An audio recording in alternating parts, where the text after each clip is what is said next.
All right, well, welcome back.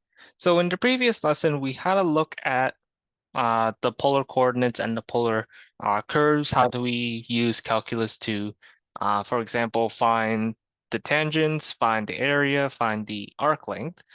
So those concepts basically came from the fact that we have a length and we also have a argument or the angle theta, which we also had a look at when we talked about complex numbers. So that should be pretty familiar to you guys.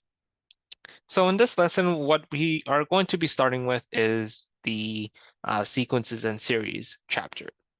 So in this chapter, we will be having a look at sequences and series, which we probably had a look at previously, maybe in grade 11 math, but we only focused on a finite number of terms. So in this chapter, we are more interested in investigating the sequences and series that have infinite number of terms. And we will also be having a look at the power series as well as the Taylor and Maclaurin series throughout this entire chapter. So let's get started. So the first section that we'll have a look at is the sequences of real numbers. So a sequence can be thought of as a list of numbers that can be written as A1, A2, A3, where we usually call A1 the first term, A2 the second term, and so on. So we're interested in working with sequences that have infinite number of terms. So we could write a sequence that is of this form as follows. So some of the notations we like to use is either this one. So we have an, which shows that n is greater or equal to 1. Usually n is represented as a natural number or positive integer. Sometimes you would also see it written as using curly braces. You could also see it as an, n from 1 to infinity, or you could also see this as an, n is a natural number. Or if you don't want to use curly braces, sometimes you could also use round brackets to denote a sequence as well. They all mean the same thing. All right. So some sequences can be defined by giving a formula for the nth term. And we'll see that in the following examples. There are three different types that we'll give it as. One, as it's given as this notation. Second, where we could use a formula for it, and the third, we could write the sequence by listing the first few terms of the sequence. So for the first one, we have n divided by n plus 1, where we're starting at n is greater or equal to 1. So our nth term formula, the formula, is always going to be this inside the sequence here. So that means an is always going to be n divided by n plus 1. All right. So that's one way we could also write this. Another way is by writing um, we list the terms out. So for the first, we could use the curly braces. The first term is going to be 1/2. The second is going to be 2/3. We have 3/4 for the next one, and then so on until we reach the nth term, which is n divided by n plus 1, and it would just keep on going. Same thing for the next one. We could write this as the an term. So that's an equal to -1 to the power n, n plus 1 to the power divided by 3 to the power n. So let us have a look at this carefully first. We see that this -1 to the power n, that means the numbers, if n is going to go from an odd to an even, then that means -1 to the power n is going to go from a -1 or negative number to a positive number. So for example, I'll write this as for reference. So -1 to the power n depends on whether n is odd or even. So it could be 1 if n is even, or -1 if n is odd. So that's one thing that we had to keep in mind as well. The other thing is that, well, we're multiplying by n plus 1. So as n increases, this is going to increase linearly. So for example, the first number is going to be 2, and then the next is going to be 3, next one 4, and so on. The denominator is always going to be multiplying by 3 from the first term to the next term, and so on. So in general, we could write the first few terms as follows. So first term, n is equal to 1, so that means we're going to have the negative in front. We're going to have 2 divided by 3 for the first number. So because this is going to be 2, and then this is going to be 3. So that's why we have this 2 divided by 3 here. The next one is going to be positive 3 divided by 9 because n is even. So that means this negative 1 to the power n is going to be 1. And the other terms would actually follow. So we have 3 divided by 9, and then we have negative 4 divided by 27, and so on. For the third term, same thing. Our an is going to be this inside term. So our an is the square root of n minus 3. Now we're starting at n greater or equal to 3. Greater or equal to 3. So it does not have to start at 1 necessarily. It could start at 0, it could start at 3, it could start at negative 1. It could start at any point wherever you would like, as long as it is defined. So the first few terms is then going to be 0, 1, square root 2, and so on. Same thing for the last one. Our an is going to be the cosine of n pi divided by 6. And if we were to write the first few terms of the sequence, it would just be 1 root 3 divided by 2, 1/2, and so on. So that is how you could express sequences in a variety of ways. So next, let's have a look at an example of how to find the general nth term for the sequence given by this over here. So one thing that we should observe here is that it's going to go from a positive to a negative to a positive to a negative, and then the next one you could assume, probably guess it's going to be a positive term. So we say that, well, the terms are actually going to be alternating. So that's the first observation. The terms are alternating. So that means we're going to have to need a negative 1 to the n. So if we're going to assume that we're going to start at 1, n is equal to 1, then that means this value is going to be negative, which is not the one that we have up here in the first one. So that means we actually have to adjust the index by 1. So negative 1 to the power n plus 1 would be able to give us that positive first term that we would actually need. The second thing that we actually should have a look at is that, well, the numerator, in order to get to first to the next one, you always have to increase it by 1. So we're starting at 2, starting at 3. So if we say that, well, n is greater or equal to 1, or n is 1 is our starting point, then that means our term, our linear term, has to be represented by n plus 2. So we say that, well, the numerator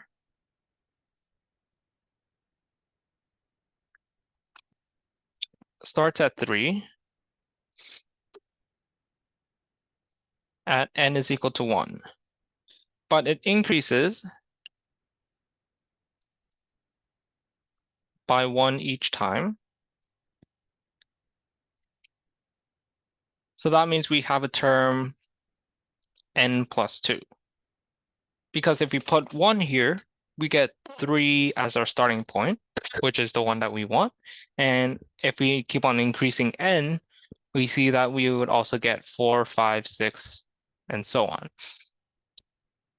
As for the last one, we see that the denominator is increasing in powers of 5. So for example, we have 5 to the power 1 here. This is 5 to the power of 2, 5 to the power of 3, 5 to the power of 4, and so on. So we could say that the denominator is being multiplied by 5 each time. So the denominator is being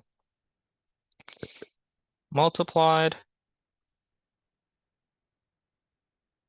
by 5 each time. So with all these three key facts here, we could write the nth term as follows. So we have the bracket. We're starting from -1 to the power n plus 1 because we know that it's going to be alternating each term. Then we're going to add the n plus 2 to the numerator. And then we're going to divide it by 5 to the power n. And that is indeed our sequence that we are looking for. All right.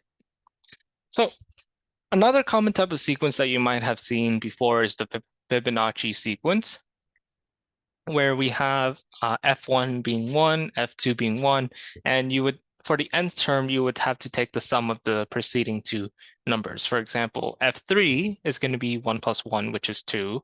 f4 is going to be 2 plus 1, which is 3. And it would just keep on going.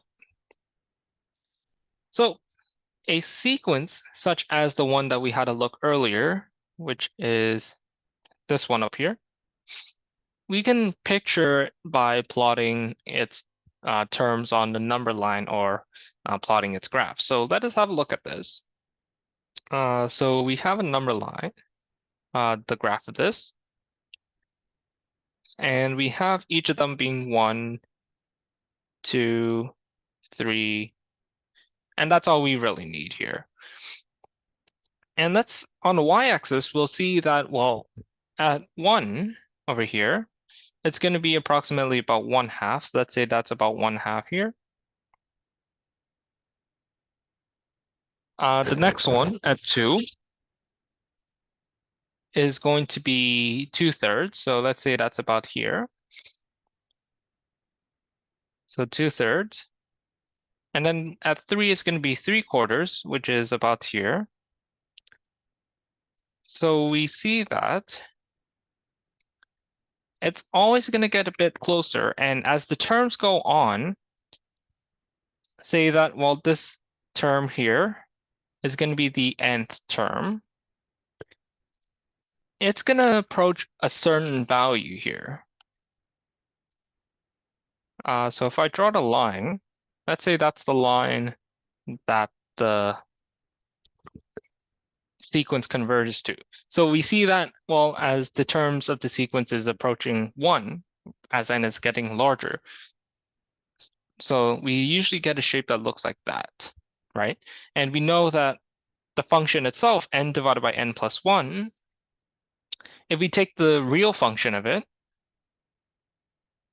being x divided by x plus 1, it has a horizontal asymptote at y is equal to 1, right?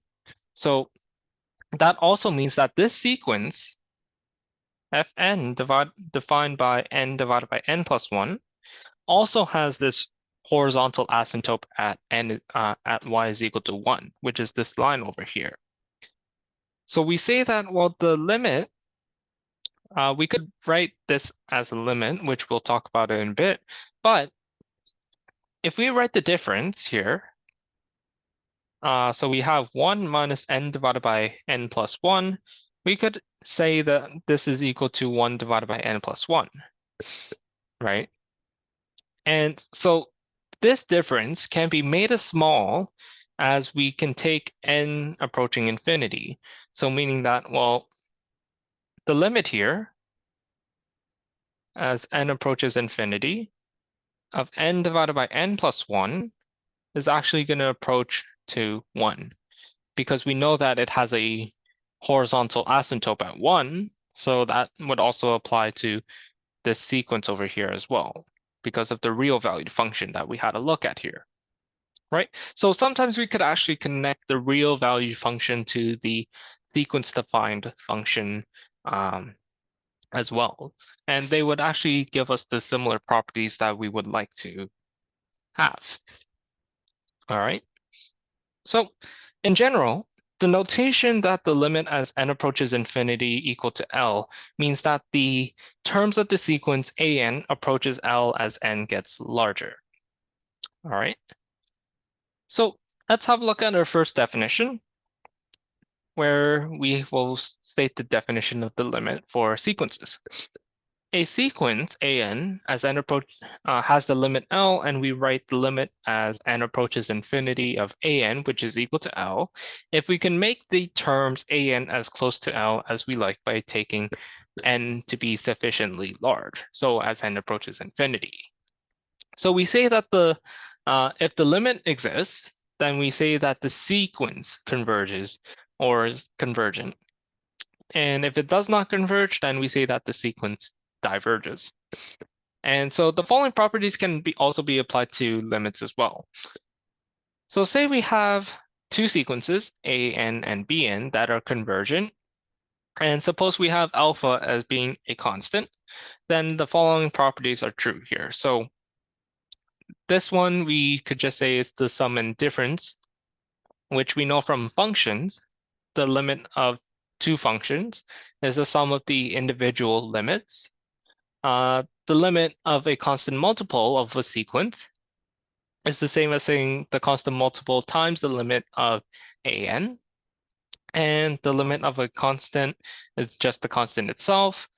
The limit of products is going to be the limit of each individual products.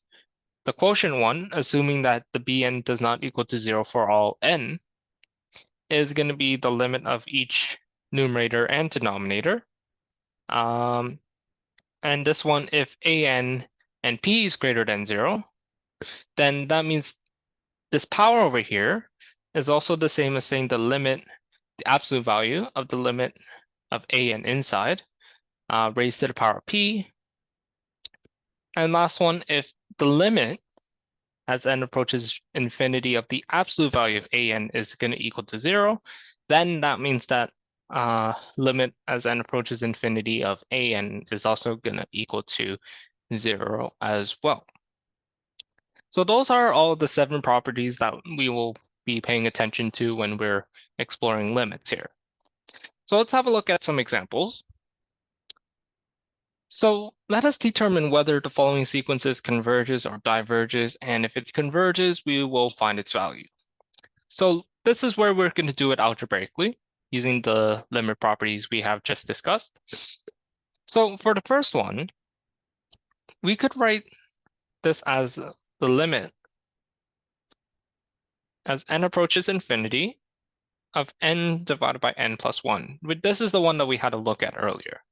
But if you want to find this algebraically, observe that the limit as n approaches infinity, I could rewrite this function over here as 1 divided by 1 plus 1 divided by n, which we should be familiar with when we talked about limits of real functions. As the real function approaches infinity, this is some sort of result that you would get. Now, as n approaches infinity, this 1 divided by n is actually going to go to 0. So this is going to go to 0. And so what that leaves us with is the limit, or since we actually computed the limit already, and the rest we would just have the constants of. So this would actually just be 1 divided by 1 plus 0, which is equal to 1. So that means the sequence converges to 1. For the other one, let's say, well, we have the limit as n approaches infinity of n divided by the square root of 10 plus n. So we're going to do the same thing here. So I'm going to multiply the numerator and the denominator by 1 divided by n, so that here, as n approaches infinity, we have 1 divided by the whole thing square root, 10 divided by n squared, plus 1 divided by n. So this is because down here, I would have 1 divided by n of 10 plus 1 divided by n, or just n in here. then I'm just going to bring this inside the square root so that, well, when we bring it inside the square root, we're also going to have to square the value inside, which would actually give you this one over here. However, we see that as n approaches infinity now, both of these terms are going to go to 0, right? So what we'll actually be left with is a 1 divided by 0 situation, which means that it's going to be infinity. So that means this limit actually diverges here. All right. So let's have a look at the next example. So let's determine whether the sequence, the natural logarithm of n divided by n, converges or diverges. And if it converges, let us find the value. So although, observe that if we write this as the limit as n approaches infinity of ln of n divided by n, if we do a direct substitution, we see that we'll actually get infinity over infinity, which is not what we want. So that means we have to show more work. Now, we can't exactly use L'Hopital's rule for natural numbers, so we would actually have to define a real related function that is between 1 and infinity so that we are able to use L'Hopital's rule. So we're going to say for a related function, we'll call it f of x being ln of x divided by x. Obviously, it's going to be defined for when it is between 1 and infinity. Then you say that the limit as x approaches infinity of ln x divided by x, then we differentiate because we're going to be using L'Hopital's rule, differentiate both the numerator and the denominator. We get 1 divided by x divided by 1. Oh, I should have the limit over here. So the limit as x approaches infinity here of this entire thing, well, the numerator is going to go to 0, and we would just have 1 in the denominator, so that means this limit is equal to 0.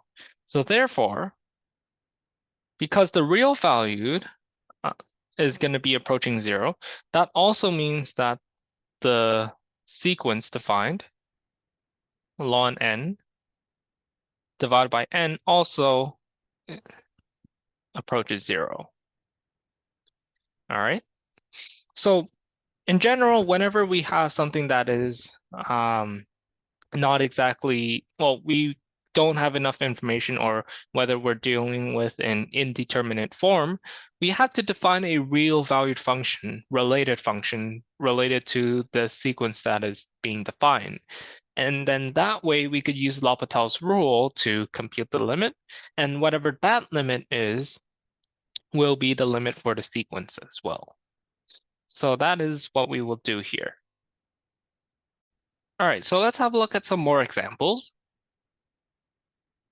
Let us determine when the sequence, alternating sequence from -1 to 1 converges or diverges, and the other one as well. So for the first one, observe that if I draw a graph of this, we see that the values are going to range between 1 and -1 like this. And it does not exactly have a exact limit here, because the values can either range between 1 and or -1.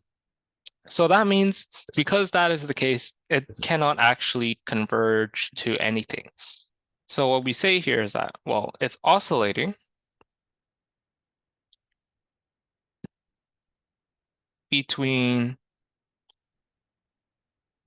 1 and -1.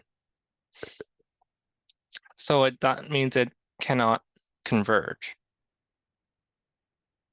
or cannot converge. All right. As for the second one, well, I'm going to use with the property that we have defined previously. Moreover, more specifically being this one. Why? Well, let's have a look. Well, using 7, we have that, well, since the limit as n approaches infinity of the absolute value of -1 to the power n divided by n. Now this is actually going to be the same as saying the limit as n approaches infinity of 1 divided by n, that is going to equal to 0, right? So that condition is satisfied. The limit of the absolute value of the sequence is going to equal to 0. Then that also means that, well, the limit as n approaches infinity of the original sequence, -1 to the n divided by n, is going to equal to 0. So that means the limit is actually going to be convergent here. Okay, so let's have a look at this next example, which is a pretty important one. So for what values of R is the sequence convergent? All right, so first we'll break this up into 5 different cases. For the first case, let us consider when R is greater than 1. Well, in this case, when R is greater than 1, then that would be related to an exponential type of function here. It would look something like this for when R is greater than 1, right? So we see that it's actually, as n is approaching infinity, it's going to be approaching infinity here. So we say that, well, the limit as n approaches infinity of R to the power n is going to approach infinity. So that's one thing that we could have a look at here. As for the second case, so case 2, let us consider when R is small. So meaning that when R is between 0 and 1 then, not inclusive. So when that is the case, say we take R to be 1/2. 1/2 to the power n, we see that, well, the sequence then is going to be decreasing. And it's actually going to be converging to 0 in this case. So that means the limit as n approaches infinity of R to the power n, this one is going to equal to 0, which we know, for example, if we take 1/2 to the power n, it's going to approach smaller and smaller. So that means it's going to be approaching to 0 in this case. Okay, so we basically covered all the positive values, but one thing that we could also consider is when they're equal to 0 or 1. So when R is equal to 0 or R is equal to 1, then clearly, if we take the limit as n approaches infinity of 0 to the power n, that's going to be 0, as well as the limit as n approaches infinity of 1 to the power n, this is also going to equal to 1. All right, so obviously when R is equal to 0, R is equal to 1, they're both convergent. So far, we see that this is going to be a divergent. This one is convergent. And this is also convergent here. Now we have 2 more cases, which are going to be the negative part here. So let's have a look at case 4, which is going to be for when R is between -1 and 0. So when that is the case, let us have a look at the absolute value of this case. So then 0, the absolute value of R, would then have to be between 0 or 1, which is the same thing that we had to look at case 2. But if that is the case, then if we take the limit as n approaches infinity of the absolute value R to the power n. Now this is going to follow from property number 6 over here. If we have something that is to the power, sequence to the power, we could take the absolute value of that limit and then raise it to the power. So that's what we have here. because we could write this as the limit as n approaches infinity of r to the power n, absolute value of r to the power n. This one is going to approach to 0 because r is small. And we could treat it as like a decreasing exponential function. So that means this is also convergent here. However, last one, case 5. Let us consider when r is between negative infinity to -1. Let us put it inclusive as well. So when that is the case, well, obviously, if we take, for example, -2 to the power n, that is also the same as saying -1 to the power n multiplied by 2 to the power n. But we know that because this is going to be alternating, this is also going to be this entire sequence is going to be alternating as well. So that means we cannot actually find a limit for it. So that means this is actually going to be divergent here. And it would actually be the same if we have it at -1. So we say that the limit as n approaches infinity, r to the power n actually does not exist. So meaning that this limit actually diverges. So the only cases that really converge is when r is between 0 and 1, r is equal to 0 or 1, or r is between -1 and 1. So in general, the limit as n approaches infinity, it converges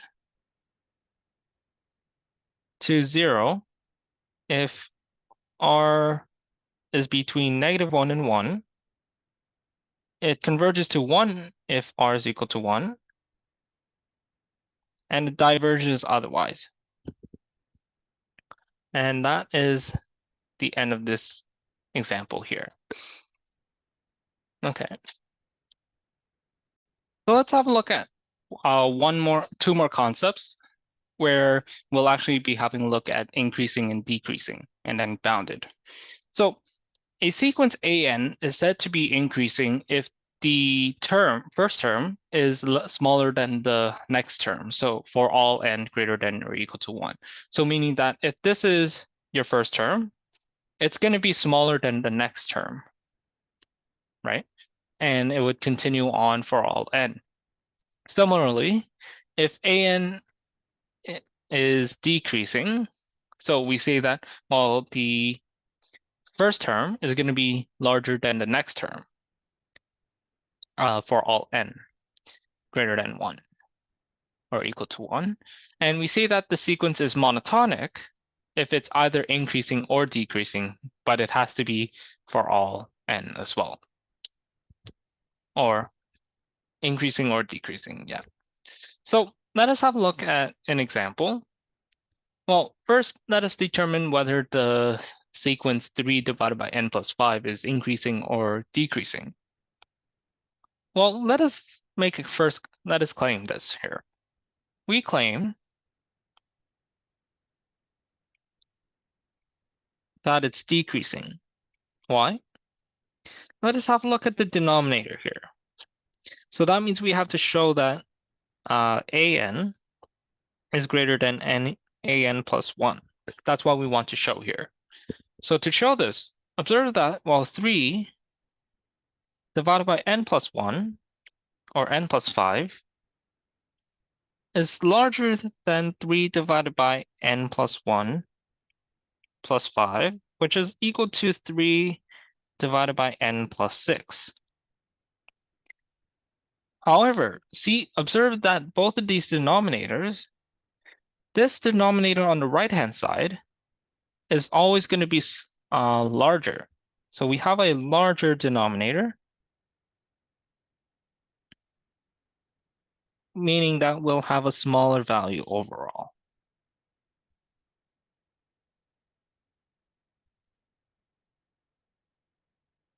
So that means it has to be decreasing. So therefore,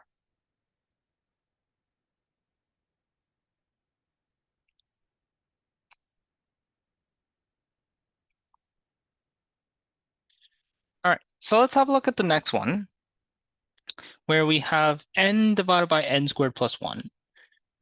So we could claim here that it's actually going to be decreasing sequence. Why? Let's write this as a claim.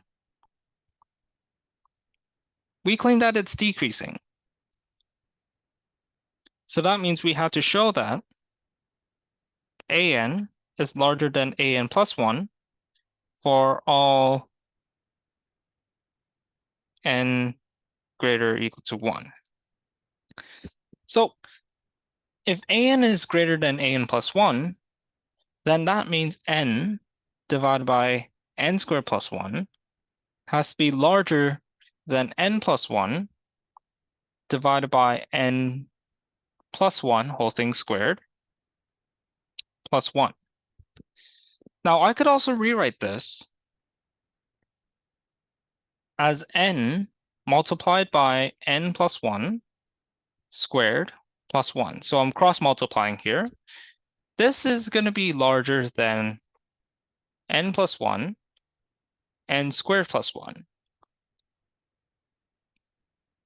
And now once we actually expand all this on both sides, we would see that we would get n cubed plus 2n squared plus 2n is larger than n cubed plus n squared plus n plus 1, which then also implies that, well, n squared plus 1, or n squared plus n, is always going to be greater than 1 for all n greater than or equal to 1. So we know that this is going to be true whenever n squared plus n is greater than 1. So therefore, it's going to be decreasing.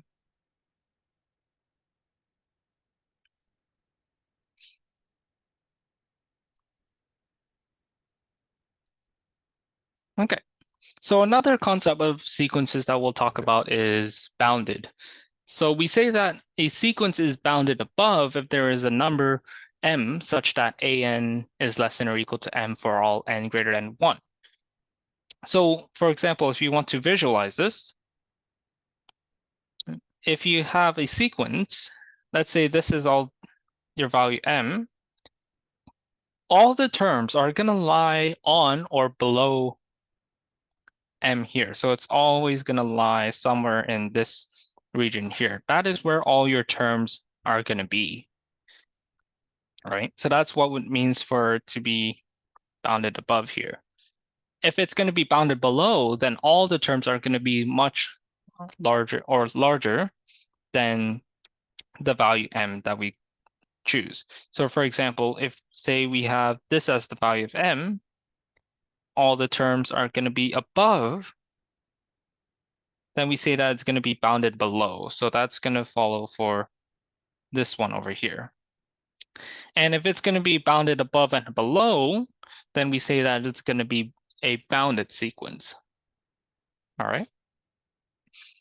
So with the two definitions, definition 7.1.2 and 7.1.3, there is a useful theorem that involves both increasing, decreasing, and bounded sequences, which is called the monotonic convergence theorem. So we say that every bounded monotonic sequence is convergent. So for example, we had a look at some increasing sequences. For example, let's say we take the n divided by n plus 1 sequence. This is clearly bounded because it's going to be approaching 1. So this is the line 1. All the terms here are always going to be less than or equal to 1. So meaning that n divided by n plus 1 is always going to be less than or equal to 1 for all n greater or equal to 1. And it's also increasing because all the terms n divided by n plus 1 is always going to be smaller than the previous term, which is n plus 1 divided by n plus 2. That's always going to happen. So that means it's always going to be increasing here. So that's how we would use the monotonic convergence theorem. If it's bounded and if it's also monotonically increasing or decreasing, then it's going to be a convergent sequence. All right. So let us have a look at some example problems. So we have 8 problems here, but I will leave B, D, and F as an exercise for you guys to try. And I'll also leave part B over here as an exercise for you guys as well. So we'll do part A, C, E, and A in the next one. So let's see. Let us determine whether the sequence converges or diverges, and find the limit if it exists. So that means we're going to have to take the limit as n approaches infinity of the sequence here. So if I divide top and bottom by 1 divided by n squared, I will actually get 3 divided by n squared plus 5 divided by 1 divided by n, 1 divided by n squared. Observe that these terms are all going to go to 0. So that means the only value that we're left with is just going to be 5. Now for the second one, we're going to be taking the limit as n approaches infinity of e to the power negative 1 divided by the square root of n. Now, if this is the case, we have to take the limit of the numerator, of the exponent part. So that means we have to take e to the limit as n approaches infinity of negative 1 divided by root n. Observe that while as n approaches infinity, this is going to converge to 0. So that means we're just going to be left with e to the power 0, which is equal to 1. All right. And as for the last one, if we take the limit as n approaches infinity of n squared e to the power minus n, this is also the same as saying, well, the limit as n approaches infinity of n squared divided by e to the power n. So from here, we could do this in 2 ways. We could use the limit property. We could use L'Hopital's rule. That would actually be the only way we would actually be able to solve this. So using L'Hopital's rule, let us consider a related function. So we'll put this equivalent sign, meaning that we're taking a real valued function here. Take the limit x approaches infinity of x squared divided by e to the power of x. This, if we apply L'Hopital's rule here, this is going to be the limit as x approaches infinity of 2x divided by e to the power of x. We're going to apply it one more time, so L'Hopital's rule here. The limit as x approaches infinity of 2 divided by e to the power of x. As x approaches infinity, this entire thing is going to go to 0. So that means this limit is also going to equal to 0 as well. Okay, so that's basically why we would have to use L'Hopital's rule, because we'll actually get a infinity over here, and we get a 0 here, which is a bad thing that we would want. All right. And then for the last part, we want to determine whether the sequence is increasing, decreasing, or not monotonic. And is the sequence bounded? Is it convergent? Okay. So this is where we're going to use the monotonic convergence theorem. So let's just check whether it's going to be increasing or decreasing here. First, observe that if we write an, if we check the next term, so we have 2n plus 3 for the first one, and we have the other one as 2 by n plus 1 plus 3. Clearly, it's going to be greater because we have a larger denominator here. So that means this value is going to be much smaller than this one. So obviously, if this is for all n, it's going to be decreasing. Now, is this sequence bounded? It's going to be bounded below because, well, if you take the values n to be approaching infinity, it's going to be convergent. Well, if we take the limit as n approaches infinity of this entire thing, this is going to approach to 0. So obviously this limit, the sequence is convergent. So the sequence is convergent. So clearly it has to be bounded as well.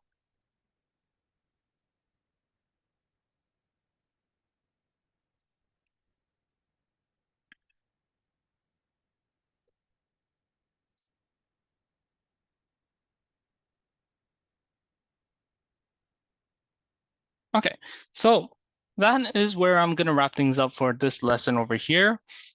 So the next lesson, we will have a look at the series of real numbers. And then maybe if we have time, we would also have a look at the series test for series, or the convergence test for series of real numbers. So if you have any questions, just feel free to leave them in the comments down below. And with that, I will end today's lesson here.